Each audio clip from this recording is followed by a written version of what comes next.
Jaguars, baby. And we gotta keep it hype. Keep it hype. Represent it for life. You know how we do it. Woo! Hey! Jacksonville Jags. We don't mean to brag, but when we on the field, we got it in the bag. Jacksonville Jags. You know how we ball. Best believe it. Got the people screaming out, Duval. Jacksonville Jags. We don't mean to brag, but when we on the field, we got it in the bag. Jacksonville Jags. You know how we ball. Best believe it. Got the people screaming out, Duval. Okay, Jacksonville Jaguars. Too much for your crew to handle.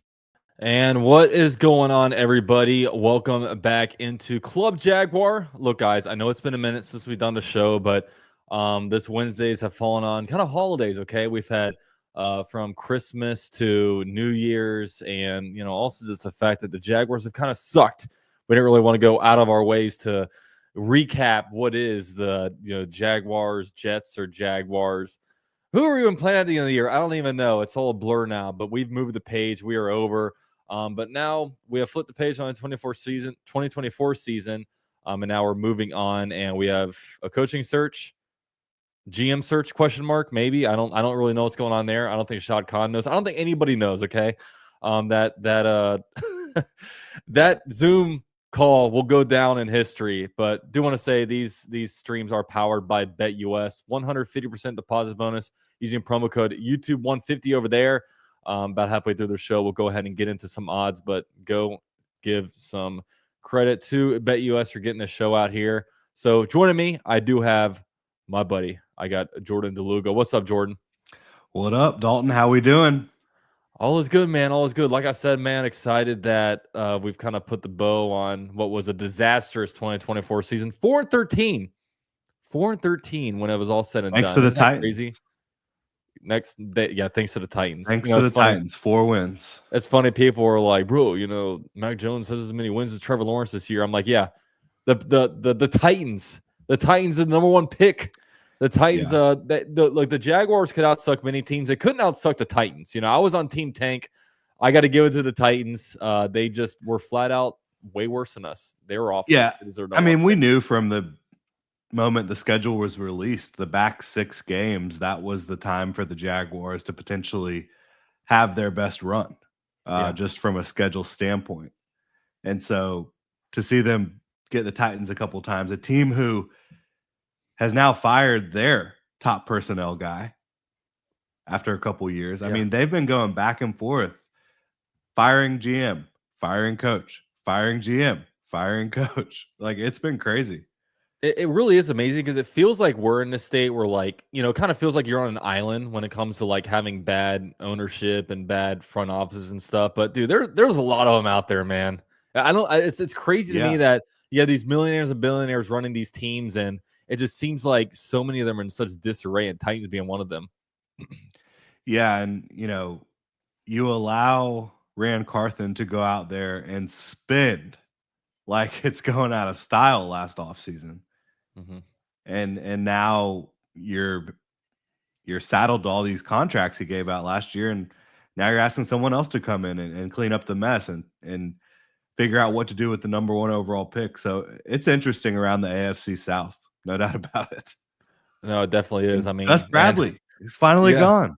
Yeah, Gus Bradley. Unbelievable. Bring him back. Yeah, that's another thing. I mean, we're speaking of the Titans and the number 1 pick, and I know a lot of them maybe wanted their head coach get fired. I think that they're going to be terrible again in 2025. So, I mean, they'll probably run it back with him, and then 2026, maybe when they draft a little bit better and they're ready for some movement, they go forward. But even the Indianapolis Colts, I mean, they retained Shane Steichen and Chris Ballard. And Chris Ballard's been the GM there for a long time. And in his tenure, in his 7 or 8 year tenure, every team in the AFC South has won the AFC South beside the Indianapolis Colts. And, a bunch of them are frustrated that he's staying there. Yeah. And, I look at the Colts, they're an interesting situation because since Andrew Luck retired, they really haven't had the franchise quarterback. They're trying to get that with Anthony Richardson.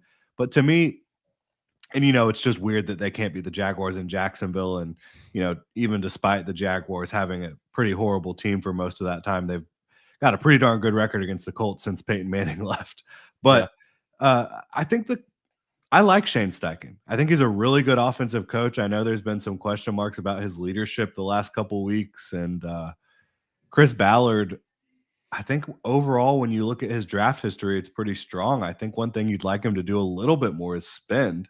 They don't really spend in free agency at all, but Yeah, he never goes after, like, when they're in a fight with somebody, they call him Bargain Bin Ballard because he yeah, doesn't go up above a the only thing he's really done crazy in free agency is spitting for DeForest Buckner, but that that's was a about trade, it. Yeah, that was right? a trade, but they Yeah, traded, but then turned around and paid him a bunch of money. But yeah, yeah, I mean that's about all he's done. yeah. So I mean, it's interesting, certainly. And then you have the Texans, who are the AFC South representative in the playoffs, but they certainly didn't have the season a lot of folks expected. And offensively, it hasn't been quite as pretty with CJ and Bobby over there. So I still think this division should be wide open moving forward. Yeah, no, I think so too, and that's one reason. There's and that's one of the big arguments. I know we'll get into, coaching candidates and everything, but when you look at, because it feels like right now, when you look at kind of some of the openings, like, the Jets, they have the GM and head coach opening, but, they're in a weird situation where they have Aaron Rodgers. They're in a different situation than the Jaguars.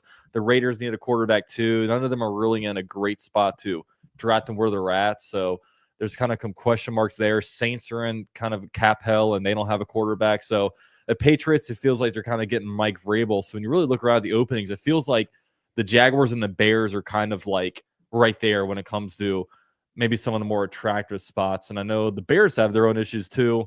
The Yeah. Jaguars have their own issues, but I know one big argument is the fact that if you go to the Bears, man, you are, and I don't know if coaches see it this way, because obviously coaches are, competitors that we won't be able to understand. That's in our blood. But, if Ben Johnson or Liam Cohen goes to the NFC, to go to the Bears, they have to compete with the Vikings, they have to compete with the Lions, they have to compete with the Packers, and it doesn't seem like any of those teams are going anywhere. All those teams are in pretty good spots. And you go to Jacksonville, you have the Colts, who are a mess. Question marks all over the place. The Titans, who look like they're 2 or 3 years from being competitive, and the Houston Texans basically tripped and fell into the playoffs. There was nobody pushing them back for them to be able to win the AFC South, and they have some of the longest odds to be able to win it. So yeah, when you look around these divisions, I mean, do you think that'll play a factor with these guys, or do you think that's more of a weak-minded thing that only us fans really think about? I think it's something to look at. I think it's something they consider. I ultimately think that what's going to trump that is just the fit, their feeling about the fit with the organization, right?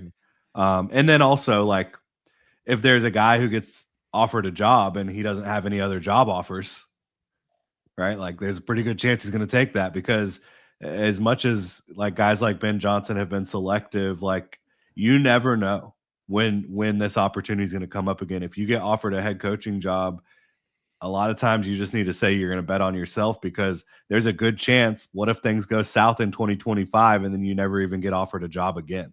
Yeah. So it's going to be interesting. I look at this one and I think Jacksonville, New England, and Chicago are clearly the top jobs. I think Chicago is interesting, again, because of the division. Like, that's just going to be a tough division to win for a long time. It It will absolutely be. is. Yeah. It really will. And so you're fighting an uphill battle, even if you don't want to admit it, from a competitiveness standpoint. New England, obviously, you have Josh Allen and the Buffalo Bills in that division. Miami's still competitive, but I love the idea of coaching Drake May, and I love all the salary cap space that they have to work with. Like, they have over $100 million in cap space, so you can kind of start that one from scratch. A lot of draft capital, the quarterback in place, a lot of free agency money. So you've got that, and then in Jacksonville, you've got the quarterback, you've got the receiver, you got a quarterback and receiver duo to get excited about, an owner that doesn't meddle, and that's one thing about the Patriots and the Bears. Like, those ownership groups are much more involved and much more kind of breathing down your neck when it comes to the head coaching job. And so the Jaguars, I think, when you talk about an owner just letting you do your thing, Shad Khan's going to do that.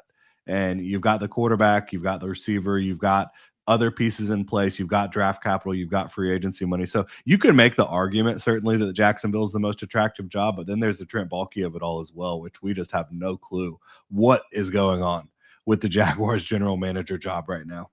Yeah, I mean, that's actually absolutely true. Shout out to Jason. He's in the chat. Jason is boycotting the Jaguars, apparently. No, Jason's busy tonight. He might be in here. He does have the link, so in case he wants to come in here, Jason's a staple of Club Jaguar in here, and I'm sure there's some things that he'd like to get off his chest too. But I know we need him. I know we need you, Jason. Jason, we need you to stir the fire up in here. Okay, we need you to come in here and say that you want to keep Trent Baalke and that everybody else is the issue. That you enjoyed that Zoom meeting the other day. That we're in good hands. Mm-hmm. But yeah, that was man. That talk about historical. But yeah, you're talking about it seems like there's a lot of parallels between the Bears and the Jaguars right now. Young quarterbacks, salary cap, having a draft capital as well. It's just, like you said, it's crazy. Last weekend, like you had the Minnesota Vikings and the Detroit Lions, both like, what was it, 14-2 or 13-3, and like the winner wins the division and the loser like has to have a wild card spot. I mean, isn't that insane? You go 13-4 and you don't even win your division. I mean, that's a huge factor, man. It doesn't seem like any of those teams are going anywhere either. It doesn't seem like any of them are flashes in the pan. I mean, the Packers are always good. The Lions seem like they're probably going to be in for the long haul, and and with the Vikings, I mean, the Vikings, we've seen a lot of different teams and coaches for them, but they've always stayed good. They're one of those. I think Kevin O'Connell, I mean, he's as good as they get. And now the Jaguars have requested Brian Flores for their head coaching vacancy as well, an interview with him. So they could be losing their defensive coordinator.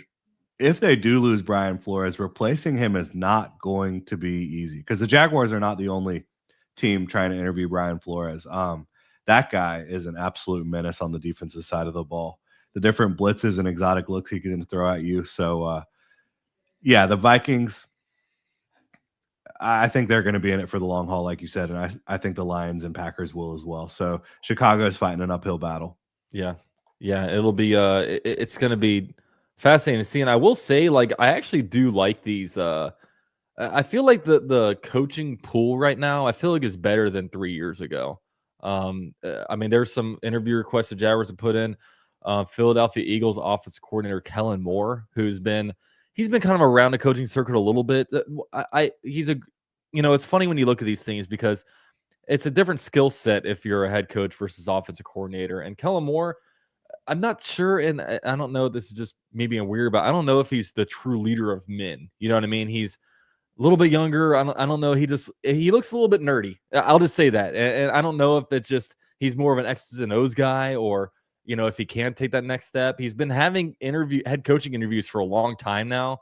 Hasn't really gotten it. And speaking of long time, Todd Monken, this guy's name I feel like comes up every like 3 years in a coaching cycle. Hasn't had himself a head coaching job, but he has a hell of a resume.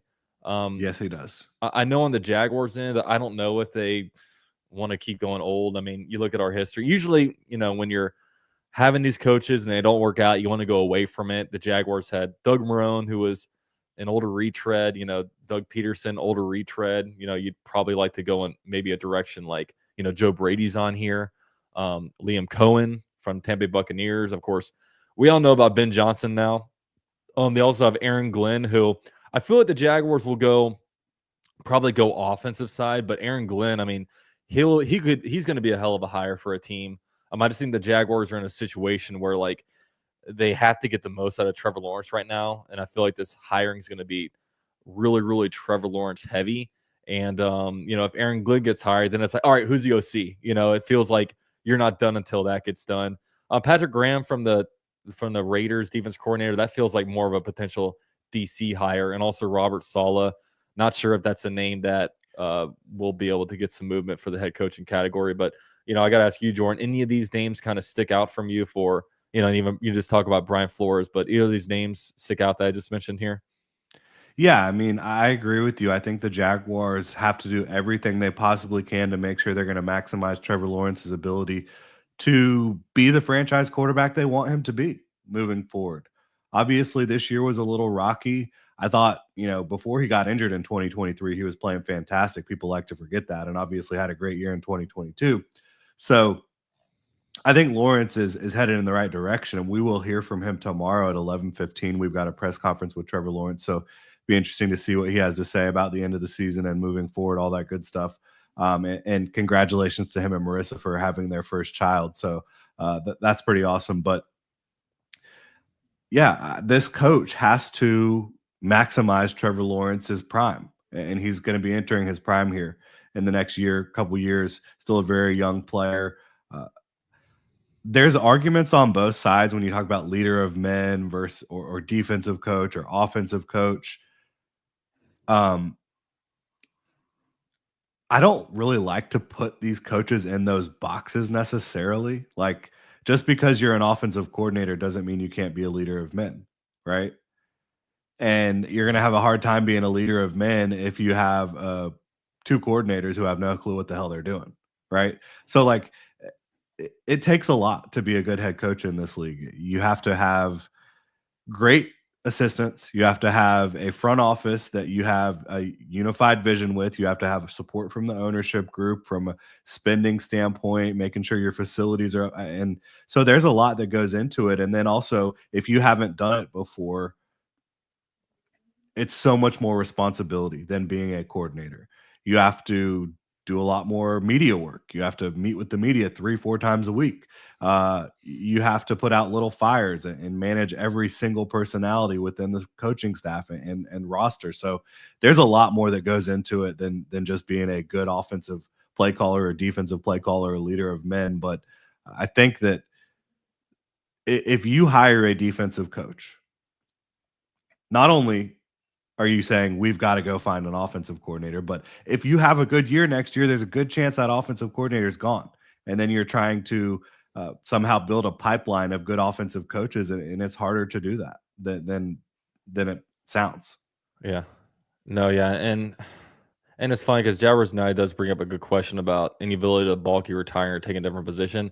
So, like, it's funny the rumors that go around because, like, last week, we were all kind of getting our hopes up because, everyone was hearing, oh, the Jaguars are probably going to clean house is what we're hearing. That's what kind of Shad Khan is leaning toward. Trent Baalke doesn't get along with head coaches. And then he's retained. And then they said, okay, now, like, a lot of guys aren't going to be interested in that job at all. But then all of a sudden now you're kind of getting interviews. And then now there's stuff coming out that, like, Baalke could just be helping Shad Khan with the interviews and is going to somehow step down into, like, some other role. And right now, I just don't know what to believe because I don't know how much info people actually know.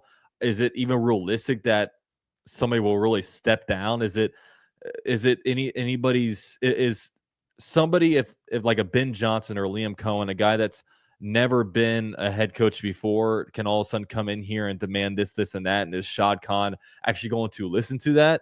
So, with you, Jordan, I'm curious, like, how do you see this playing out? Like, do you think, like, the Jaguars will get, it feels like right now that the favorite candidates have been like Ben Johnson and Liam Cohen. Do you think that if all of a sudden they bring him in, if they get any of those guys, that means that Baalke's going to be forced to step down? Or, like, how do you kind of see Trent Baalke's role playing out in this? I have no clue. But until further notice, I'm gonna operate under the premise that Trent Baalke is the Jaguars general manager moving forward, because we've heard crap like this before and nothing has happened, right? You heard last offseason maybe he's considering retirement. You heard the offseason when they hired Doug Pederson that Byron Leftwich was wanting to bring in his own GM, and they were having that kind of power struggle. So until Trent Baalke is no longer the general manager, I'm going to continue to operate under the idea that he will continue being the GM in Jacksonville. Hopefully that's not the case, but there is a lot of smoke. It's not just one or two reporters kind of coming out and talking about this. It's Albert Breer, it's Tony Pauline, it's Jonathan Jones. It's almost every outlet is talking about the fact that it seems possible that if a coach wants to come in and restructure the front office, that Shad Khan would be open to that. And Shad Khan's statements on Monday certainly didn't do anything to bury that fire or to extinguish that fire. Like, he basically said, if a coach wants to come in here and restructure things and they have a credible idea and opinion, everything's on the table, right? So we'll see. We will absolutely see. I'm going to continue to operate under Trent Baalke's the GM, and when I look at that, I would be surprised if Ben Johnson would want to work directly with Trent Baalke. Now, if Trent Baalke really is just there for the coaching search, maybe Ben Johnson is still in play. But for me, I would put my money on Liam Cohen right now. Yeah, I think the Jags want Ben Johnson the most, but I think everybody's going to want Ben Johnson the most. Almost everybody. Yeah, and so I'm putting my money on Liam Cohen as of right now. Yeah, that's honestly where I kind of feel it is, unless because you got to wonder if like Shad Khan because Shad Khan can sometimes get tunnel vision. Like I feel like in 2021 he was super tunnel vision on Urban Meyer, and that's who he wanted, and that's who he was going to get. Like he was going to offer Urban Meyer so much money where Urban Meyer was going to be forced to say no. He offered Urban Meyer a lot of money, and I believe by all reports he was like the first or second highest paid NFL or head coach in the NFL at that point. So, if Shad Khan actually does zero in on a guy, if he really, really likes a Big Johnson, I feel like he'll do everything he can to bring him in here. Hell, he built a state-of-the-art practice facility for Urban Meyer. So it was kind of funny how that happened. And we are sponsored here by BetUS. There are some next head coaching odds. So we'll start off with the Bears. They actually have they're favorited actually to get Ben Johnson at minus 125. And then Cliff Kingsbury and Brian Flores each at plus 400. And Liam Cohen, I don't even see. Liam Cohen's all the way down here at plus 2,500 for them. When you move on to the Jaguars, they're actually plus 11 or 110, plus 110, I should say, to get Ben Johnson. So these are very, very close. Obviously, Ben Johnson is a higher favorite to go to the Bears just by ever so slightly, though. Second, the Jaguars. It is actually Liam Cohen minus 300 at the very bottom here. So there you go. BetUS really likes lines it. Agree with me. Yeah, they do. So you'll see Liam Cohen first, Ben Johnson second, and then you have Joe Brady, which kind of falls in line with kind of what I was saying earlier. It feels like the young offensive guy, Anthony Weaver at plus 800. Anthony Weaver, is that that's the guy from Raiders, right? He's the Dolphins defensive coordinator. Okay, because they had a request to interview somebody. But yeah, that's where he's at. The plus 800. That's kind of interesting to me there. Mike Vrabel plus 800. Mike Vrabel, gosh, if I go down to the Patriots, minus 450. It feels like that's Mike Vrabel's job. Those are the most heavy odds in favor of a coach getting signed on somewhere, aren't they? Minus 450. Yeah, that's definitely big. I mean, it feels like almost feels like a moot point to even talk about the Patriots job because it feels like that's Mike Vrabel's. It was weird they didn't hire him last year. For the New York Jets, it's Aaron Glenn at plus 150. He's a former coach and player over there, so that one kind of makes sense. Maybe, if Rex Ryan plus 200, that would be something crazy. But hey, UCF brought Scott Frost back, so maybe it's not very crazy. Hey, stranger things have happened. Let's see. Who's the favorite? Oh, yeah. Okay. Raiders have Kellen Moore and Joe Brady at plus 250. Vrabel minus 110. Yeah, Vrabel. Yeah, minus 110. Interesting. These are interesting lines. How is he the favorite for multiple jobs? Like, that doesn't make sense to me. Yeah. I mean, I guess they definitely feel like he's going somewhere, but I'm not an expert on these lines. I just like to waste my money on them, New Orleans Saints, Joe Brady or Aaron Glenn minus 200 for the Saints. Yeah, they've been linked a lot. He coached there before, so yeah, bringing him back would make sense. Minus 150 for Joe Brady. I mean, it seems like of all these lines, they're probably the most clueless on the Jets. They don't know what's because Aaron Glenn's also favored for the Jets with Jeff Ulbrich and Rex Ryan at plus 200. I'll just say I'm glad I'm not a Jets fan right now. I feel like Ulbrich is a very, very, very bad bet. I think Rex Ryan has a better chance than Jeff Ulbrich. Yeah, there's no way Jeff Ulbrich gets it, and especially with a new head coach GM. I mean, that's Rex Ryan is more a possibility, but I don't know. We'll see who they hire first. I know usually you hire, GM first, but I don't know if we're going to see a new trend in the NFL. But of course, the New York Jets aren't going to be the the end all be all about how you should approach this. But yeah, there's definitely lots of fun lines. We'll see. Since both of us think Liam Cohen, we might as well throw.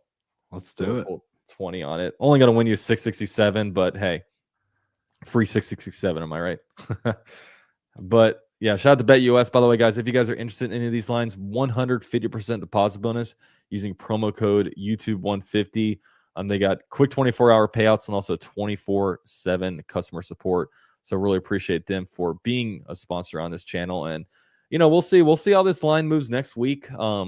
It's funny in college football because when you have a head coach vacancy, it's usually filled pretty quickly because the sense of urgency is very high because you got players transferring, you have it feels like every month is a different signing window. You got a lot going on, but here this could take a while. I mean, all these coaches that the Jaguars are interested in interviewing besides Mike Vrabel and besides Robert Saleh, they're all in the playoffs. Okay, so we're gonna get an early interview with Ben Johnson since he's on the bye week, Aaron Glenn.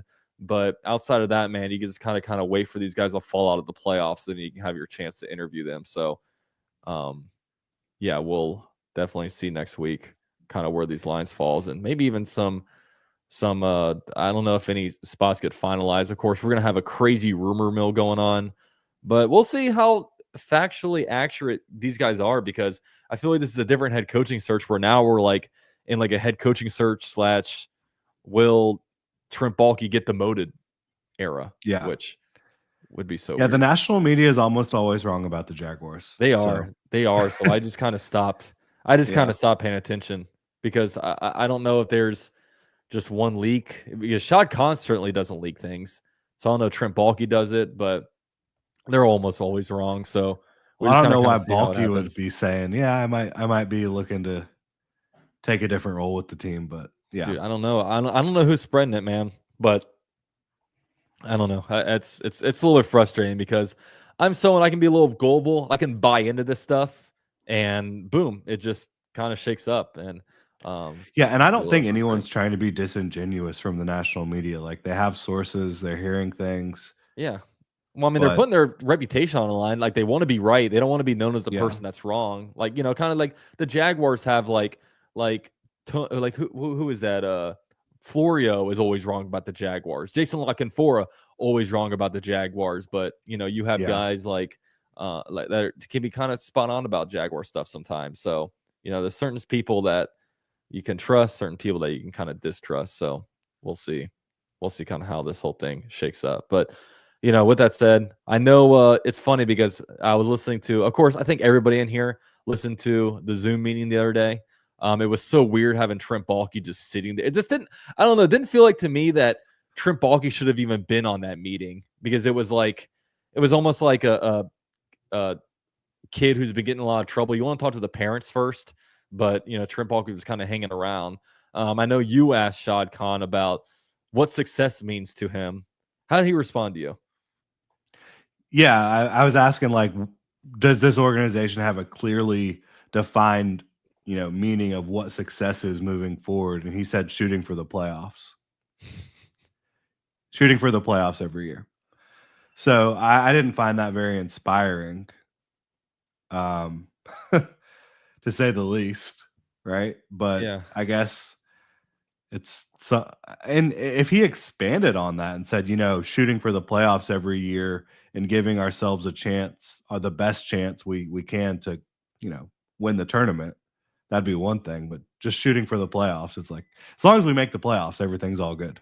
Yeah. And that's right. Yeah. He never mentioned Super Bowl in there. He never mentioned championship. He never mentioned any of the things that you'd probably like to have the leader of your organization, leader of your football team, the owner of your football team mention. He didn't name any of that. So, and so the problem is, like, if that's how he actually feels, like playoffs is okay, that's going to seep into the rest of the organization. Yeah.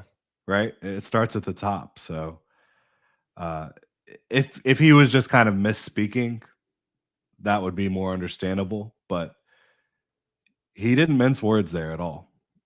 And that's why it's so hard with him, because like I'm obviously very worried about him leading our head coaching search, but with that said, you just gotta hope he accidentally gets it right, because once he has the people in place, I mean, he'll spend money, he'll do what needs to be done, but like he just doesn't know when to actually come in and kind of put his foot down and kind of figure out. We don't need, it's better that he be the way he is than be a meddling owner, because you don't want a guy that's like, telling you to draft Bryce Young over CJ Stroud, or you don't want to be a guy that's going to tell you, okay, you need to go trade for Aaron Rodgers. You don't want to have an owner like that.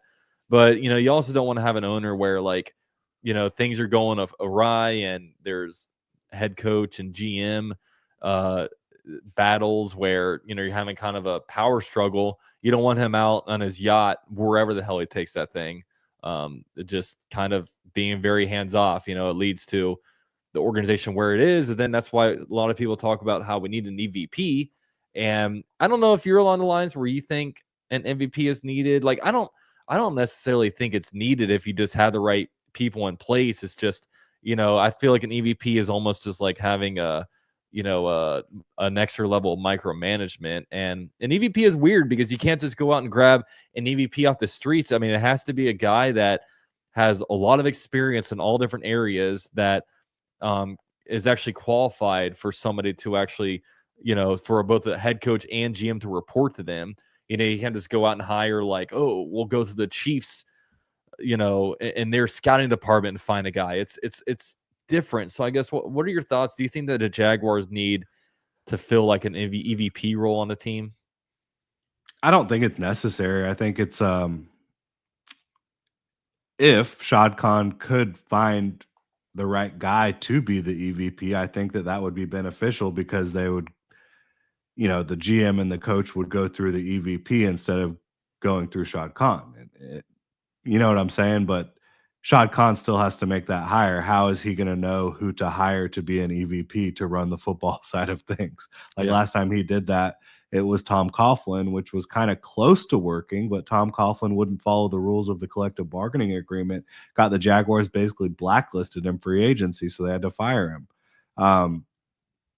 So, I don't think it's necessary. I think if he was able to find someone that makes sense to be the EVP and is qualified and would do a good job, sure, I'm not against it. But I think having a GM and a coach is fine. And I think that they're moving towards, from everything we hear, a more coach-centric direction for this franchise. Like, head coach is the clear leader. And let's be real, Doug Pederson was not a bad hire at the time that hire was made. And he did some good things in Jacksonville. I think that he got lost. Somehow he got lost between 2022 and 2023. He lost the magic a little bit. I don't know why. Maybe, they lost Jim Bob Cooter, who was the passing game coordinator, who did a lot of great work in that passing game, in my opinion. But he just could never quite. There was a lot that this offense was missing, in my opinion, from a coaching standpoint, from a play calling standpoint. And I don't know why Doug kind of fell off and wasn't able to adapt to the more modern game. He very rarely used motion, right? Yeah. Which is a quarterback's best friend, Yeah. And it's not motion for the sake of motion. Like, that gives the entire offense a clue as to what type of defense you're going up against. It also is able to create leverage advantages, mismatch advantages. It's able to, make the defense pause and identify what you're doing. There's just so many reasons that Doug Pederson failed as the head coach, but I do think at the time he was a good hire and he did some good things here. So I give Shad and Trent credit for bringing him in last time, but now they've got to find somebody who can do a more sustainable job. And I think that will be difficult with Trent Baalke as general manager, because while I think that this roster is a playoff roster, I don't think it is a roster that is complete. And I don't think it's for as many resources have been put into this roster, I don't think it's as good as it should be. Yeah. And I put that on Trent Baalke. Yeah, and when it comes to Doug Pederson, it is interesting to kind of go back and guys talk about him a little bit, since this might be our farewell from him from talking about him anymore. But yeah, with Doug Pederson, it did feel like something like happened. Like in 2022, the offense, like I just remember watching it and be like, wow, that was creative. That was interesting. I mean, from you had like the plays where you'd be in the red zone, you'd have the wide receiver motion in and motion back out, and then he'd be open. You had the nice like reverse against the Los Angeles Chargers where, on the 4th and 1, it just felt like there was actual creativity and like there were nice route concepts, and just it felt like that went away. And along with that, just a lot of pre-snap penalties, a lot of just unforced errors on the Jaguars. That was like that's coaching, calling timeouts at inopportune times. There was a lot of that going on. Also, at the time I thought we were bringing in a perfect guy for a situation, because like I said, okay, this guy lost a power struggle between the Eagles owner and Howie Roseman, the GM, and I thought, okay, he understands what it's like to be in a, three-way power struggle. So he'll come here and kind of understand how to, avoid that or how to handle himself in that situation. And he clearly did not. And I think the main thing what's crazy about him, and it flabbergasted me so much, is the fact that the reason why he ultimately got fired from the Eagles, amongst a lot of things, is that Howie Roseman and the owner wanted a different offensive coordinator. They didn't want Press Taylor to be the offensive coordinator. He absolutely refused, and that cost him his job. And then him coming over to Jacksonville and Press Taylor being there and the offense moving backwards in every single year, he didn't do anything about him, and he would defend him to no else. He would do everything he could to throw Trevor Lawrence under the bus. But if anyone said any wrong thing about Press Taylor, oh my God, I'm coming after you. It's on me. It's all on me. I can handle it. That blows my mind. That blows my mind. We still don't know who was calling plays this year. At least it wasn't openly admitted. I mean, we all have our own ideas about who was actually doing it, but that was, I think, the weirdest thing about Doug Pederson's tenure as a head coach from the Eagles carrying over to the Jaguars was his allegiance to Press Taylor. I mean, I don't understand that. Yeah, it's super bizarre. Going down on the same ship twice, right? And now he's not going to get another head coaching job. I don't know what type of job Doug's looking at. I mean, I was thinking earlier, maybe if he wants to be a head coach, I'm sure a college team would hire him relatively quickly and in the right situation. But yeah, I know what you mean. I don't know. I really don't. Yeah, it's weird, man. His allegiance to that's one thing that's baffled everybody. And it was fine the first year, but yeah, just the regression from the team, and also just Trevor Lawrence's regression. I mean, he never put together a full good year. 2022, it started off rough, and then, at the end of 2022 was amazing. But even when you started off in 2023, it was a different team. Like, and he was playing really good ball. He was. Yeah. No, he had like an 18-game stretch where he was playing great football for the Jaguars. Yeah, he had a 16-game stretch before his injury where he was like 13-3. The best record amongst quarterbacks. And then the ankle injury happened, and then whatever happened this offseason, I mean, this team came out just flat, just not good. And maybe it was players playing wrong positions, whatever. Ryan Nielsen obviously wasn't a great hire. We don't know who made that hire. A lot of people say that was forced on by Trent Baalke. Eric Armstead coming out and saying that he wasn't even playing a position that he wanted to play this year. Yeah. It's weird, and man. It's had a great first game. Trevor was playing great against the Dolphins. He was. Obviously didn't play great the next week against the Browns. Had a good game against the Texans, I thought. Yeah, struggled against the Bills. Everybody did on this football team. Yeah, the Bills won. Everyone sucked. Throw that one out. Yeah. Another lost year. That's the bottom line. And I do think that ultimately coaching was the biggest issue. I think Shad Khan is correct in seeing that. Not only offensively, but I mean, Ryan Nielsen, what the hell was going on? That was crazy. Absolutely crazy. And I still do think that, general manager is a problem because while I think they have a playoff caliber roster, I do think it's been mismanaged at times. I think when you look at the fact that he has had some of the most free agent spending in the entire league during his tenure here, and you look at the fact that they've had 2 number 1 overall draft picks. They've had unbelievable amounts of draft capital, and it's not a team that you would even feel like could step on the field with the Bills or the Ravens or the Chiefs right now. It's disappointing. It is. And I think the 2022 team was better than the team right now. I agree. And obviously they made the playoffs and this team didn't, but like you've been trying to build off of that 2022 roster for the last 2 years, and instead of making it better, I think you've actually regressed. Yeah. No, absolutely. And that's a tricky thing right now is like when you actually look at it, like you look around this roster and there's just not enough. And I think Brian Thomas Jr. is actually going to be an elite guy, but there's just not enough game changers. I mean, he's blown a lot of stuff. I mean, from Trayvon Walker over Aiden Hutchinson. Trayvon Walker, good player. Yes. He's not the player Aiden Hutchinson is when it comes to just game wrecker player. So that's one that's against him. Like the fact that he's never wanted to have like a third edge rusher. In 2022, Arden Key was pivotal for that defense, and being able to have 4. him. Yeah. I mean, DeJuan Smoot was balling out before he got injured that year too. Yeah, he was. I mean, they had 4 guys that could rush the passer. Then the next year, you get rid of Arden Key and you don't bring in anybody. So it was like, okay, we're gambling heavily on Josh Hines Allen, and Trayvon Walker staying healthy, which they did, but you didn't have the third piece. They were literally getting all the sacks. Nobody else was doing anything. And then, the following year, it was like, okay, Travis Gibson is that guy. Then you like trade him for nothing. It's like, why are we getting rid of guys that could come in here and be a third down pass rusher and maybe get us 5 or 6 sacks? It was, then obviously Eric Armstead playing out of position.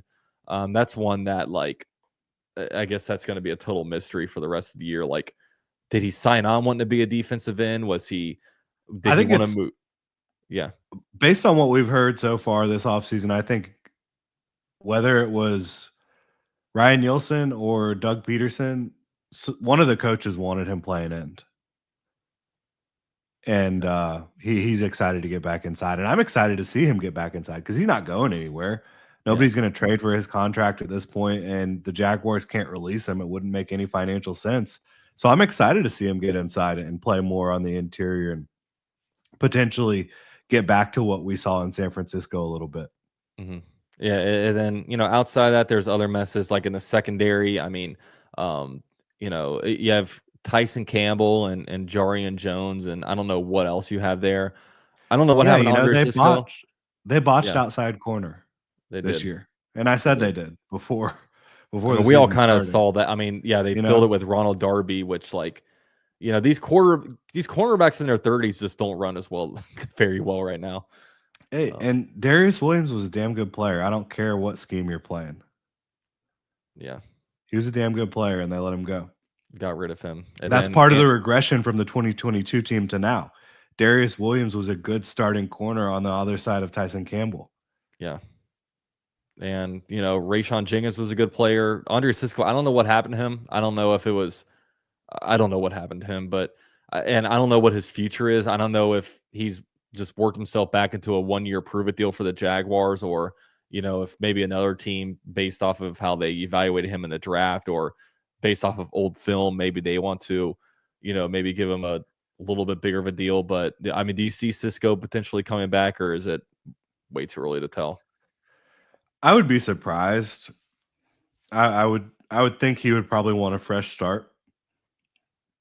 I would think whoever is coming in is probably not going to evaluate him and say, this guy's going to be the answer to our problems. But if he hits free agency and he signs on with the right team, I think Andre Cisco has Pro Bowl potential.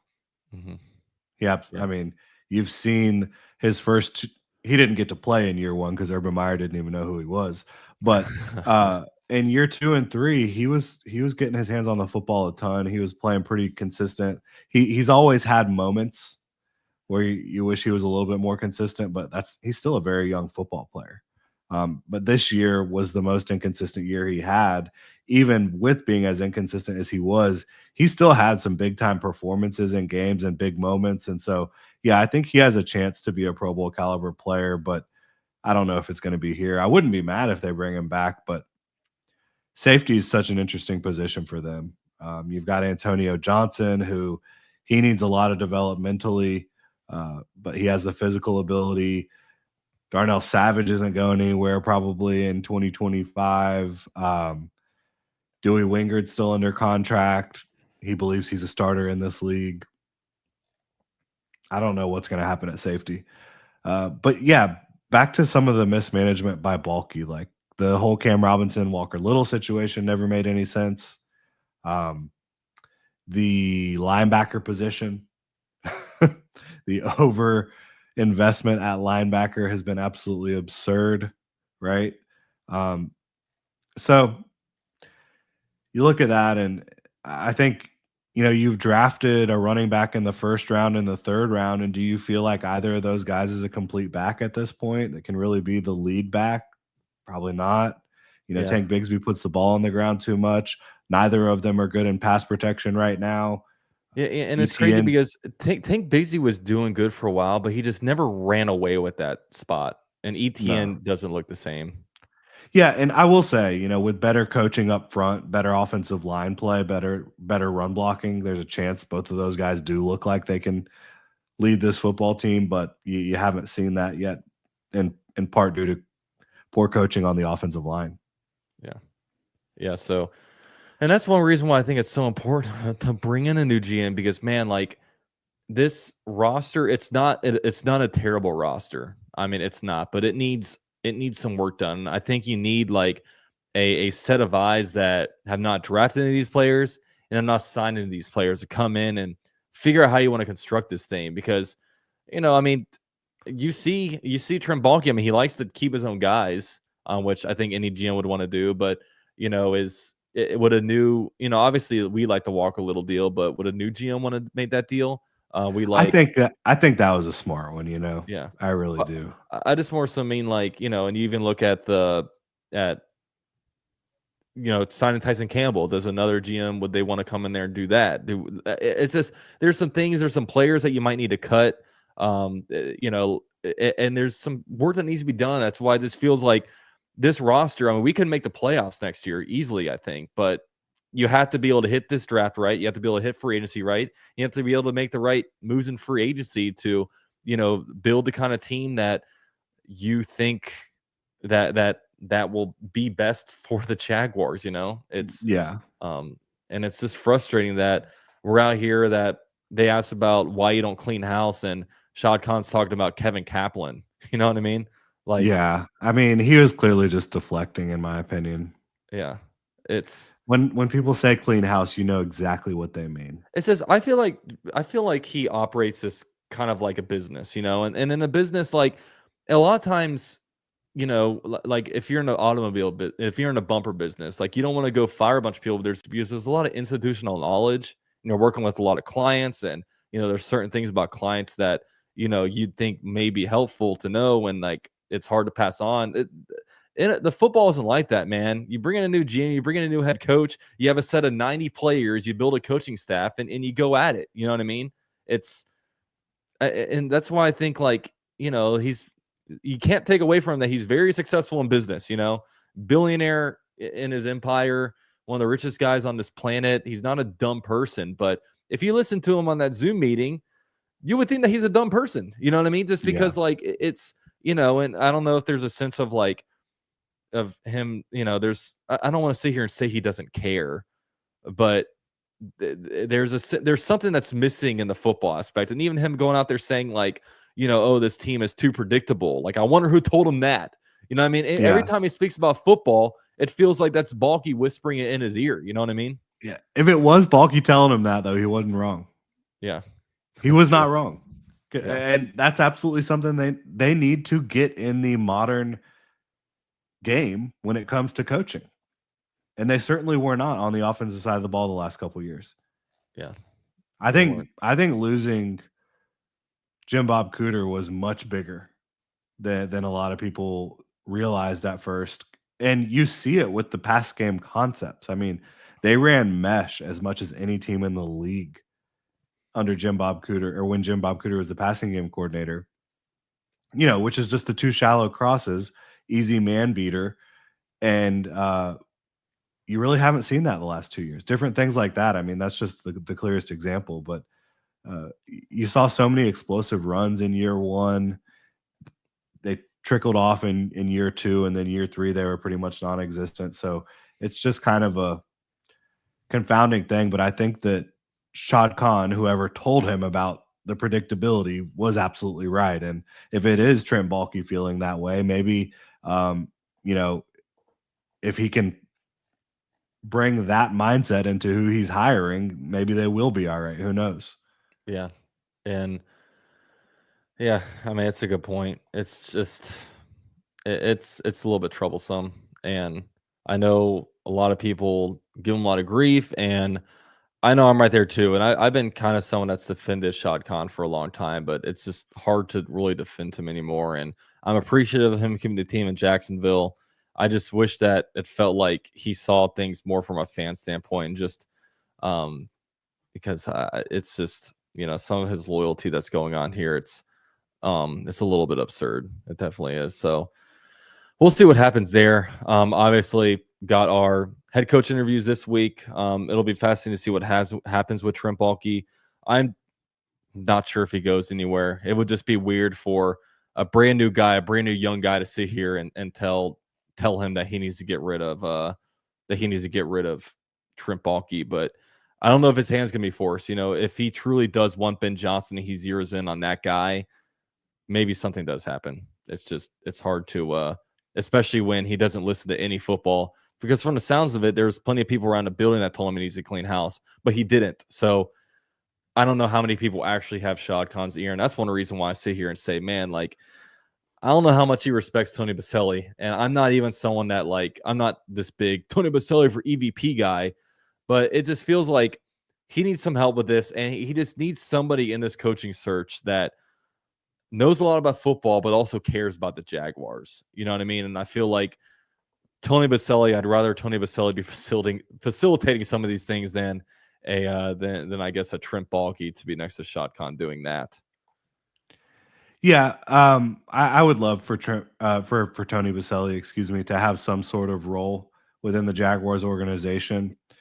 Like I've said it before, I think kind of the Chris Spielman role in Detroit, which is like the special advisor or whatever, special assistant to the owner, somebody who just has the team's best interest and kind of is there day to day, just monitoring, evaluating, kind of being a checks and balances, making sure everything looks like it's operating the right way. Yeah.